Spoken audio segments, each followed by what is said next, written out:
first question, third row. Got one for both of you guys. Klay, Steph set a finals record tonight. He hit 9 3-point shots, some of them under incredible duress, some late in the shot clock. Which were your favorites and why? Probably the one that stands out the most to probably all you guys and everyone in this arena when he was about 7 seconds on the clock and just kept going backwards. I don't know why, but he just threw it up, and I don't think he had any chance of going in, but that was kind of like a dagger shot and just gave us all the momentum back. So I think we went up 14 points. So that was my favorite, and hit nothing but net, and that was just a very good sight to see. Steph, why do you attempt shots where you're going backwards and nobody seems to understand what the heck it is you're doing out there? And how deflating is it to the opponent when those go through the hoop? I mean, that situation, I was trying to get some space. I thought I had a layup at first, and I fumbled the ball, and then tried to see where the defense was, and Kevin Love was right on me, and I actually lost a dribble for a hot second, and the only way to get a shot was to keep going back. And I mean, I try all sorts of shots at some point or another, but at that point, it's just feel and let it go, and thankfully it went in. And a big moment where we had a significant lead, we could extend it a little bit and create some separation down the stretch, and it was a cool moment for sure. Mark on the right side. Klay, Mark, Medina Bay Area News Group. First, how's your ankle holding up overall, and what do you think was key in being able to play through that and have the kind of game you had? Being on the training table for felt like 3 straight days, something I'm not used to, but at this point in the season, any means necessary.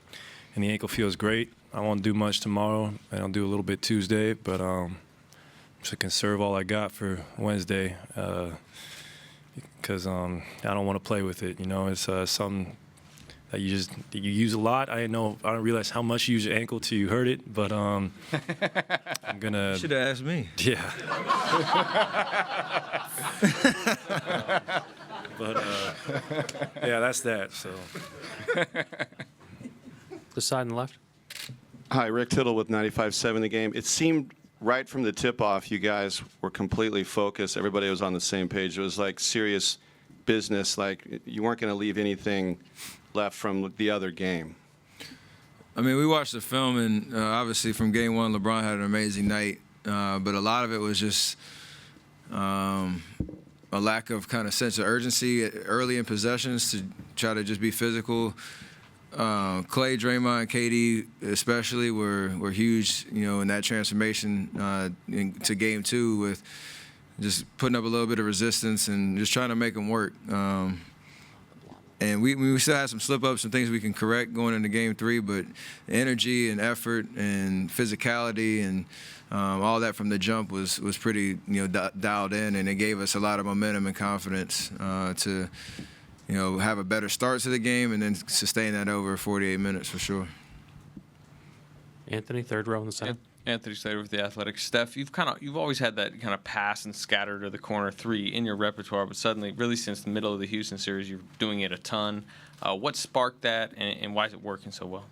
We've been doing that for a long time. It's just everything's under a microscope in the playoffs, and especially how teams guard us. You know, with a lot of switching and things like that, you got to find different ways to create space. You can't. ISOs are great, and we have guys that are capable of doing that all across the board. But when we keep the ball moving and keep bodies moving, good things usually happen. So I think that's when we're dialed in offensively, we're really efficient with getting into the paint, kicking it out, finding an open guy, whether it's me, relocating to the corner, or Klay coming off a pin down, or Draymond getting an open 3. We've been pretty locked into that type of offense for sure. Rachel in the fourth row. Klay, you said yesterday that you'd never taken a painkiller shot. Is that still true today? Yes. Steph, can you talk about Klay's resiliency physically?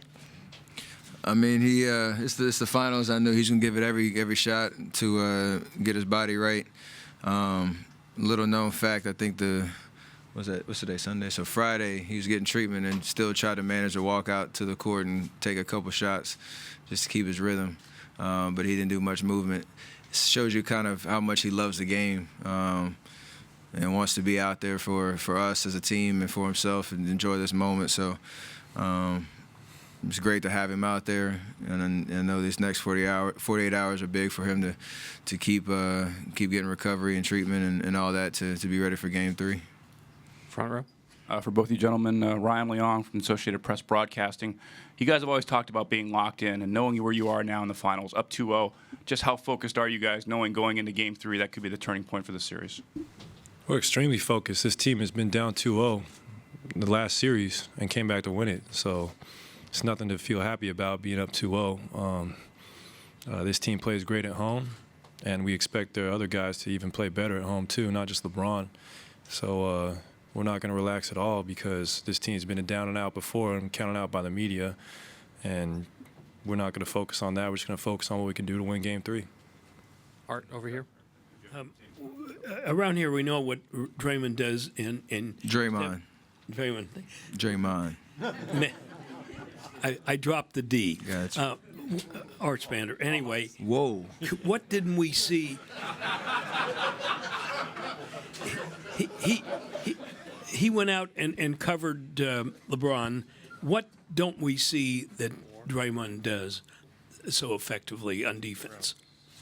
I mean, you see it all. He's everywhere. He's a Defensive Player of the Year for a reason.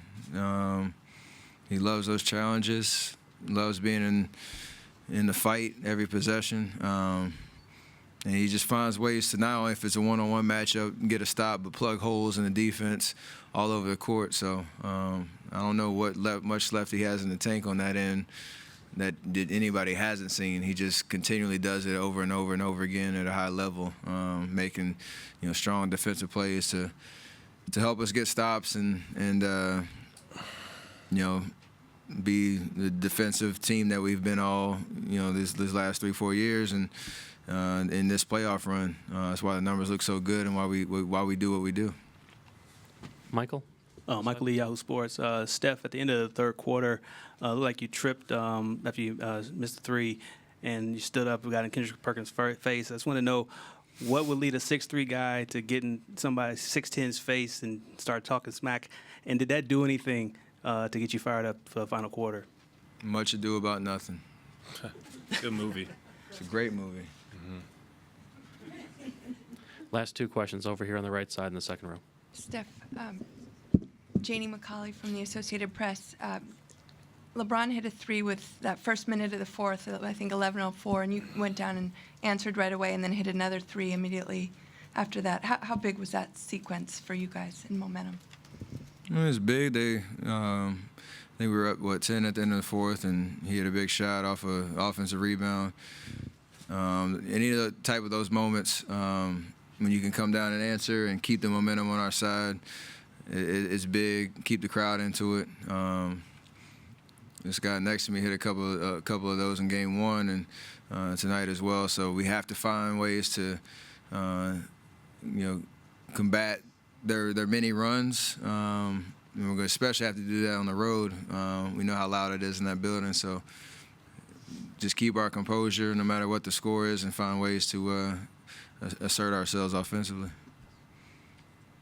Last question on the right side. Yeah, Mahazir, Cron 4 News. Steph, you went through a lot of individual adversity this year, the strain MCL, missing the first round of the playoffs. How much does a game like tonight mean to you, NBA Finals history, 9 3-pointers?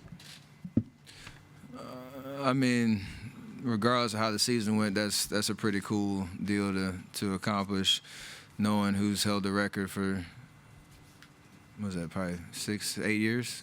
But at the end of the day, it's all about trying to get a win and doing whatever you can to make that happen.